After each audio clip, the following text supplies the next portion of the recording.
and they were almost a mirror. This chart would go like this, and they have a hit record in '53 with "Vaya con Dios, My Darling," which is a very big hit. Vaya con Dios, my darling, vaya con Dios, my love. And so they had a little peak there, and they sold a lot of these guitars in 1953. But they had a problem with this tailpiece, because as you can see, the strings go underneath the bar.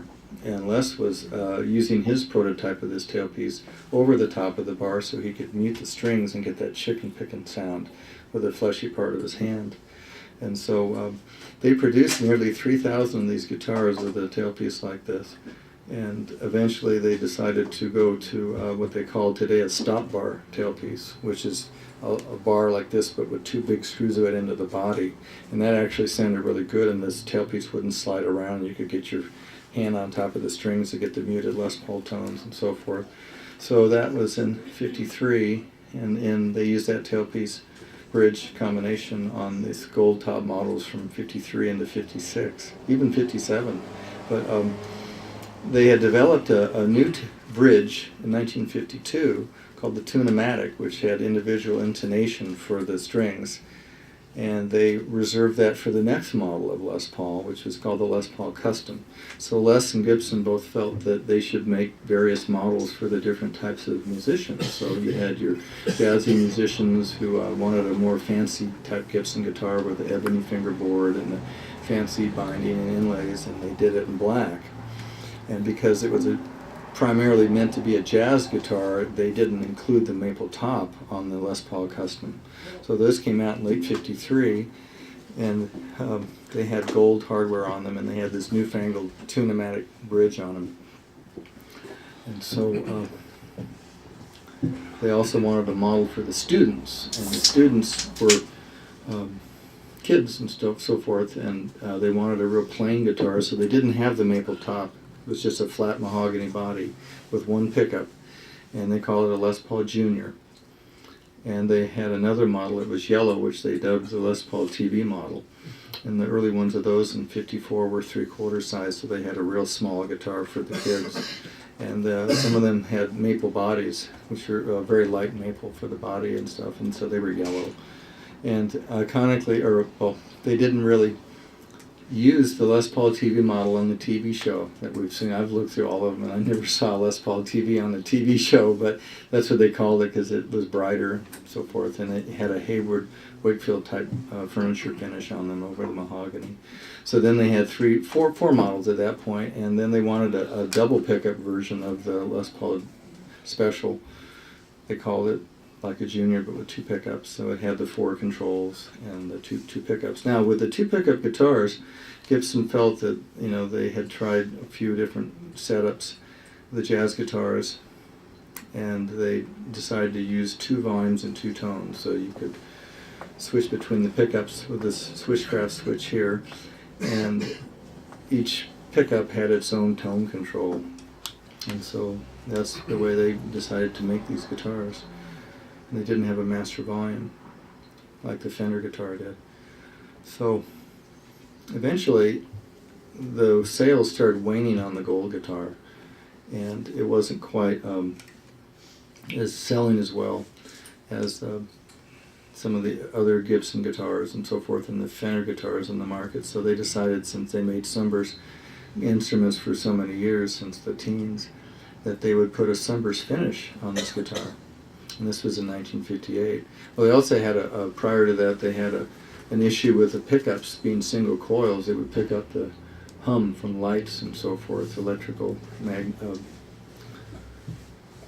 electromagnetic interference and so forth. So Seth Lover worked at Gibson, developed amps, and so he went ahead and put 2 coils together and reverse wound them and reverse magnetized them so they would buck the hum. And so they came up with this humbucking pickup in 1955, and they put it on the steel guitars in '56, and eventually on the gold Les Paul in '57. And so it had the Tune-o-matic bridge by that point in time, and they moved the stop tailpiece back, and they had the strings over the stop tailpiece at first on the Custom, but then eventually they had the strings through the center of the stop tailpiece and over the Tune-o-matic. And so the humbucking's had a smoother sound. They overmodulated somewhat, but they had a smooth sound, and they got rid of the hum. So that was for recording musicians and people that had noisy circuits in their houses and so forth. So then when they went to this new sunburst finish, they decided to do it in cherry sunburst instead of the Cremona or dark brown type sunburst finish. So they came out with the Sunburst Les Paul in 1958, and they made the Les Paul Junior and TV models double cutaway instead of single cutaway. So they added another cutaway on this side, so they had full access to the 22 frets on the Les Paul TV model and Junior. And eventually the Special capitulated as well with two pickups with a double cutaway design, but they were flat. So then this Les Paul Sunburst came out, and some of them had fancy maple, and they looked really, really nice with this fancy maple on them and stuff, and they were only $250 back then. And so it was quite an investment for people who enjoyed the sound of a Gibson guitar and the look of a Gibson guitar. In fact, I believe we have a flame maple Les Paul guitar in the house. Barney? And tell what that one's worth today. Barney? Oh, well, this old 1952 model, or is it 53? Oh, this is a 53, that's right, because that's the first year they put serial numbers on them. So these guitars back then, they cost $211. Pass it around. And today this guitar is worth $25,000. So that seems pretty expensive, $25,000 and stuff, but it's a great investment, these guitars, and they go up in value constantly. So, but when the Sunburst model came out, similar to this guitar here that he's passing around. Oh, actually, that's the humbucking version of the Gold Top. That's what that is right there. So they made this Sunburst. Did you bring the green one, Barney? No. Oh, you did. Okay, that's cool. And so they had the Sunburst models, and back in the day when we started buying used guitars, we liked the look of the Sunburst, and we just knew then that this was like going to be the guitar of guitars for solid bodies, like in the cover of my first book. That's in 1959.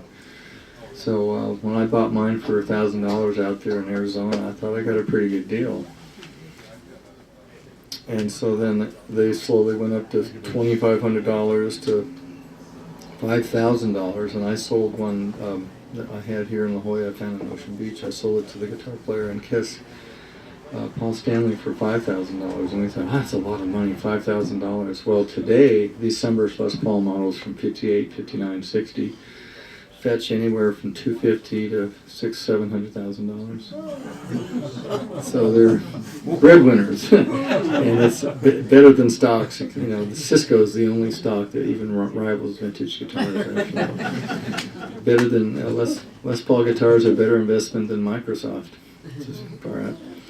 So I watched them just go up and up, and I had a number of them over the years, and eventually I settled on a cherry red one with a flame maple, which I really like, a light one.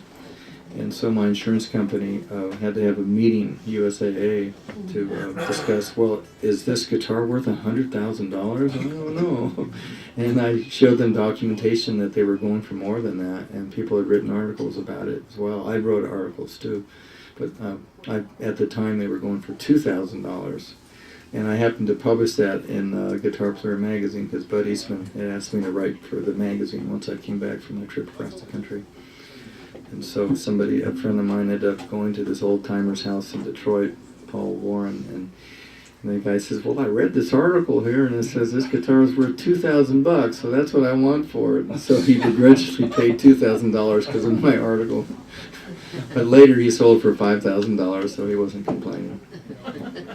So they just kept going up and up in value and so forth. And so today, if we were to have one here for sale, if we were to put the word out that there was a Les Paul Sunburst 59 or 60, 58 for sale for $150,000 or $200,000, there would be probably half a dozen collectors here with a briefcase full of cash, ready to buy that guitar, because they could turn around and sell it in a week for $300,000. So it's big markup on these old Les Paul Sunbursts. But the custom models, the black ones with the gold parts and stuff, those,